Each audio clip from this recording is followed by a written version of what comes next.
네, 우리 정부가 미국계 사모펀드 론스타와의 국제소송에서 최종 승소했습니다. 정치권에선 검찰의 대장동 항소 포기 후폭풍도 계속되고 있는데요.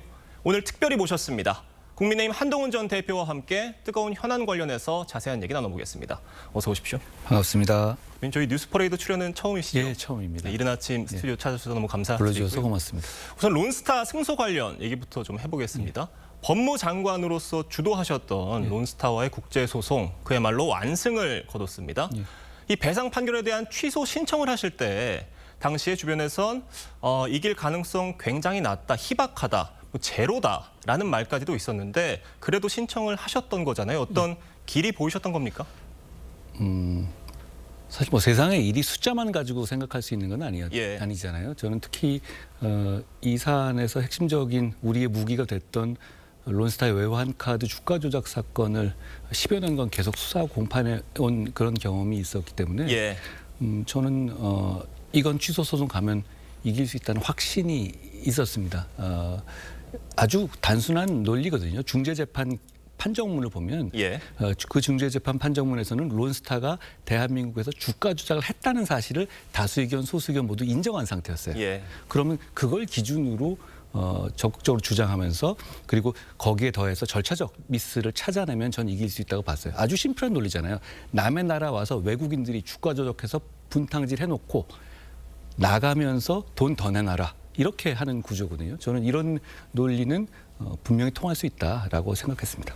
이번 승소에서 법무부 국제법무국도 큰 역할을 한 것으로 알려지고 있는데 이 국제법무국도 법무부 장관 사실 당시에 처음 신설이 된 거잖아요. 당시에 어떤 보관을 갖고 만드신 겁니까? 사실 법무부에 국제법무를 담당하는 조직이 없었던 것은 아니에요. 그러니까 저 국제법무국이 그 역할은 하고는 있었죠. 당연히 실무자들이 다 그대로 있었고 그 다만 이유는 국이 신설이 된 거잖아요. 그렇습니다. 그 승격을 시킨 것이죠. 그런데 저는 이 법무부 장관을 하면서 앞으로 저런 국제소송에 대한 대한민국의 대처가 큰 이슈가 될 것이고 중요한 국익을 담당하게 될 것이라고 생각했습니다. 그런데 이제 보통 이 국제 업무를 검사들이 담당을 하거든요. 유능한 검사들이 많아요. 그런데 인사이동 하다 보면은 또 다른 데 가고 그렇게 실력이 사장되는데 그러다 보면 외부에 있는 전문가들도 저희가 모셔야 하거든요. 그런데 그러기 위해서는 국장급으로 격을 높여서 충분히 대우를 하면서 책임을 맡길 수 있는 구조가 필요하다. 이런 생각을 했고 그래서 국제법무국을 신설하게 됐고요. 그리고 그 계기가 결국은 이번 그 론스타 항소 취소 소송, 이 항소죠 사실은 이걸 대비한 면도 있었습니다. 알겠습니다. 론스타 국제소송 완승, 참 모처럼 반가운 소식이었죠. 어떤 국익을 지켜낸 그런 소식인데 자, 이 사안을 바라보는 여의 시각 다른 것 같습니다. 먼저 민주당 얘기부터 좀 해보면 민주당에서는 이재명 정부의 외교 성과다 이렇게 평가를 했습니다. 민주당 반응 어떻게 들으세요? 먼저 저 이 말씀 드릴게요. 일각에서 좀 보는 관점에서 뭐 공적을 가지고 다툰다라는 말씀을 하시는 분이 계신데 전 그건 아니라고 생각해요. 왜냐하면 이 승소 소식을 처음 들었을 때 제가 SNS에 냈던 메시지는 대한민국의 승소다.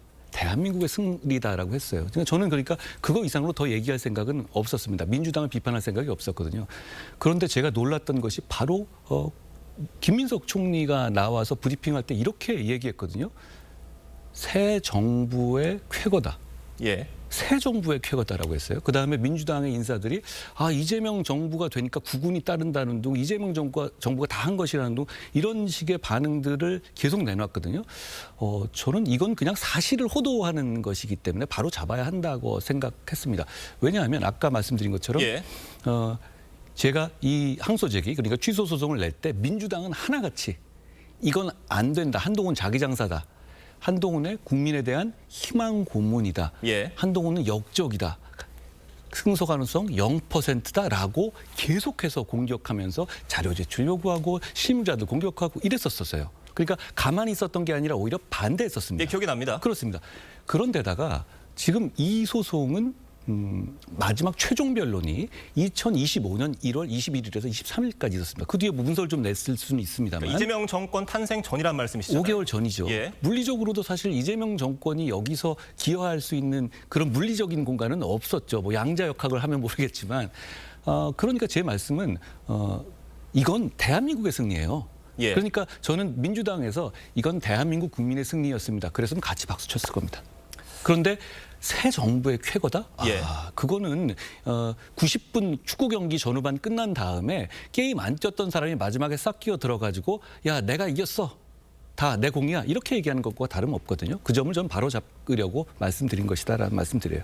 알겠습니다. 국민의힘 반응도 좀 짚어보려고 하는데 국민의힘은 왜인지 좀 뜨뜻미지근한 것 같습니다. 이유가 뭐라고 보세요? 대한민국의 국익을 지킨 쾌거인데 뜨뜻미지근하게 하겠습니까? 설마 전 그러지 않을 거라고 생각하고요. 예. 이건 대한민국의 득점 포인트고 그리고 보수의 득점 포인트다. 저는 이 말씀드립니다.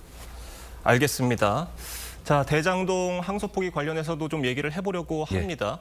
그러니까 저희가 이 론스타 승소 관련해서 지금 얘기를 하고 있었는데 결국 어떤 이 판단을 다시 받아본다는 게 결국 이런 게 아닌가 싶어요. 아무리 확률이 작더라도 결국 해보면 다른 결과가 나올 수 있는 게 아닌가 싶은데 검찰에서는 이런 항소 포기를 했잖아요. 그럼으로써 어떤 이 천문학적인 액수의 범죄 수익 환수할 가능성이 굉장히 낮아진 상황이고요. 예. 그렇다 보니까 국민의힘에서는 대장동 범죄 수익 환수 특별 법안까지 발의를 했습니다. 이 법안에 대해서 좀 어떻게 보고 계세요? 첫째로 이 항소 포기는 저는 범죄라고 생각해요. 예. 자, 비교해 보죠. 론스타에 대해서 제가 항소 제기하려고 할 때 민주당이 했던 게 가장 강한 논리가 뭐였냐면, 자, 사실 2,800억이 선고가 된 거였는데 그 1심 중재 판정에서. 예. 그런데 사실 지금까지 쌓인 이자를 기준으로 하면 4천억이 됐어요. 네. 물론 그러니까 항소를 하게 되면 이자가 그만큼 많이 쌓이는 건 맞습니다. 그러니까 그 이슈는 적어도 항소를 하고 안 하고 해서 논점이라도 있습니다. 예. 이자 부담 너무 큰 거 아니야? 너 이길 자신 있어? 이렇게 얘기할 수 있죠. 네가 낼 거야? 이자? 이렇게 민주당은 했죠. 그런데 이 범죄 대장동 항소 포기는요. 국가가 얻을 게 단 하나도 없어요. 그런다고 소송이 안 되는 것도 아니고 그냥 방어막을 내려주고 대장동 일당을 재벌 만들어준 일이에요. 저는 그냥 이건 단순한 범죄다 이렇게 생각해요. 그런데 지금 민주당의 행태를 보면 사실 이 상황에서 여론이 예. 어떤 여야 여론하고 다르게 아주 확연하게 대장동 항소 포기는 잘못이다는 여론이 절대적으로 많잖아요. 그리고 지금 정의당도 이거 비판하고 있어요. 예. 시민단체 경실련 다 비판하고 예, 있어요. 진보 진영 시민단체도 비판을 그렇습니다. 했습니다. 오로지 민주당, 조국당뿐이에요. 그 나머지는 다 국민 편이고 이 민주당과 조국당만 대장동 편입니다. 그런데 저는 이 대장동 문제를 민주당 정권은 생존의 문제로 보는 것 같아요. 그냥 국민과 끝까지 가보겠다라는 것 같습니다. 그런 입장이기 때문에 저는 이 사람들이 이거 절대로 무슨 일이 있어도 안 들어줄 거라고는 생각합니다. 지금 정성호 법무장관은 다만 이 대장동 범죄 수익 환수를 민사를 통해서 할 수 있다 이렇게 얘기를 하고 있잖아요. 이 가능성은 얼마나 있다고 보세요? 없습니다. 자기 보고 해보라고 그러죠. 저게 판결문을 읽어봐 주십시오. 그 1심 판결문. 거기에 민사로 하는 것이 어렵기 때문에 추징한다는 표현이 명징하게 나와 있습니다. 이 비유를 해보시면 돼요. 이 시청자분들 중에서 보이스피싱 5억 사기를 당했다고 생각해 보자고요. 예. 그런데 그 보이스피싱 사범의 돈을 묶어놨어요. 그런데 법무부 장관이 나와서 아니 당신이 변호사 선임해서 그냥 되찾아와 피해자가 그러니까 이거 풀어줄게 아무 이유 없이 예. 이거와 똑같습니다. 왜 이런 짓을 해야 합니까? 알겠습니다. 자, 중앙지검장에 대장동 수사팀의 항소 포기에 직접적으로 관여했던 박철우 대검 반부패 부장이 임명된 것을 두고도 논란이 일고 있습니다. 이 논란은 어떻게 보고 계십니까? 민주당 정권이 이 문제를 생존으로 보고 있는 거예요. 예. 국민과 한판 해보자, 막가보자라고 하는 것이죠. 제가 이렇게 얘기했습니다. 정성호 법무부 장관, 이준수 법무부 차관, 노만석 검찰총장 직무대, 박철우 반부패 부장, 그리고 정진우 중앙지검장 이 5명은 자기 돈으로 메꿔놔야 할 정도의 범죄를 저지른 겁니다. 그런데 모든 국민들이 이 문제에 분노하고 있는 상황에서 이 핵심 주범을 중앙지검장으로 영전시킨다고요? 예. 이건 국민 눈치 보지 않고 대장동 일당 눈치 보겠다는 선언이다. 이거에 대해 후과를 반드시 치를 것이다 라고 생각합니다. 저는 이렇게 가면 이재명 정권 오래 못 간다고 생각합니다. 알겠습니다. 대표님, 론스타 완승과 또 대장동 항소 포기 이슈와 관련해서 최근을 기준으로 그 어느 때보다 주목도가 굉장히 높아진 상황이신 것 같거든요. 그리고 올해는 또 마무리가 되어가고 있습니다. 그렇다 보니까 과연 한동훈 대표가 내년에는 뭘 할 것인가? 내년 지방선거에 그리고 또 재보궐선거에 혹시 출마를 하진 않을까라는 궁금증들이 나오고 있는 것 같습니다. 이 질문에 어떻게 답 주시겠습니까? 저는 지금 중요한 어떤 그 국가적 사안 그리고 국민을 위해서 중요한 사안에 대해서 전력을 다하고 있습니다. 그러다 보니까 이렇게 많이 이 호응해 주시는 것 같은데요. 근데 그것이 뭐 어떤 다음 자리라든가 이런 걸 보고 하는 건 아닙니다. 그리고 아직 많이 남아 있잖아요. 결국은 지금은 이 말씀을 드리고 싶은 것이 예. 독재로 가는 길목을 지키는 상황이다 생각해요.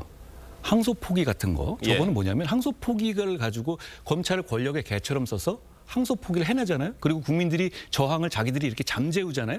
박철호 같은 사람 중앙지검 하는다. 그래도 아무 일 없으면 그러면 국민들 이 정도면 국민들 저항은 잠재울 수 있어 이렇게 생각하는 거예요.